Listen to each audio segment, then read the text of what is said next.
ठाणे जिल्ह्यातही पावसानं थैमान घातलंय। मुसळधार पावसामुळे रस्ते पाण्याखाली गेलेत। रेल्वे वाहतुकीवरही पावसाचा परिणाम झालाय। लोकल सेवा ठप्प झाल्यानं ठाणे रेल्वे स्टेशनवर प्रवाशांची तुंबा गर्दी झाली। कामानिमित्त लोकलनं प्रवास करणाऱ्या प्रवाशांना रेल्वे स्टेशनवरच ताटकळत उभं राहावं लागतंय। जाणून घेऊयात अपडेट्स आमचे प्रतिनिधी विकास काटे यांच्याकडून। विकास, आत्ताची काय परिस्थिती आहे? रेल्वे सेवा सुरळीत सुरू झाली आहे का?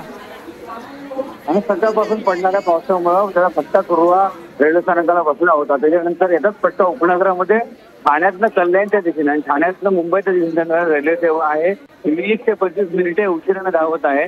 त्यामुळे ठाण्यावरनं ज्या काही रेल्वे आहेत त्या मुंबईच्या दिशेने बंद करण्यात आल्या आहेत। फास्ट ट्रॅकवरनं सगळ्या गाड्या फिरवण्यात आलेल्या आहेत। ज्या उपनगरात कल्याणकडनं किंवा कसारा किंवा कर्जत या ठिकाणावर येणाऱ्या गाड्या मुंबईच्या दिशेने जात असताना खूप मोठ्या प्रमाणावरची गर्दी या ठिकाणी चाकरमान्यांनी केलेली आहे। विशेष म्हणजे आज सकाळपासून चाकरमानी घराच्या बाहेर पडल्यानंतर अशा प्रकारे झालेल्या गर्दीमुळे कुठेतरी प्रवाशांनी नाराजी व्यक्त केलेली आहे। खूप मोठ्या प्रमाणावरती ठाण्याच्या प्लॅटफॉर्म क्रमांक 4 आणि जे काही मुंबईच्या दिशेने जाणारे इतर काही प्लॅटफॉर्म आहेत त्या ठिकाणी गर्दी झाल्याचं चित्र दिसून येत आहे। धन्यवाद संपूर्ण माहितीसाठी विकास। तर ठाणे रेल्वे स्टेशनवरची ही गर्दी, गाड्या उशिराने धावत आहेत त्यामुळे ही गर्दी वाढत चालली।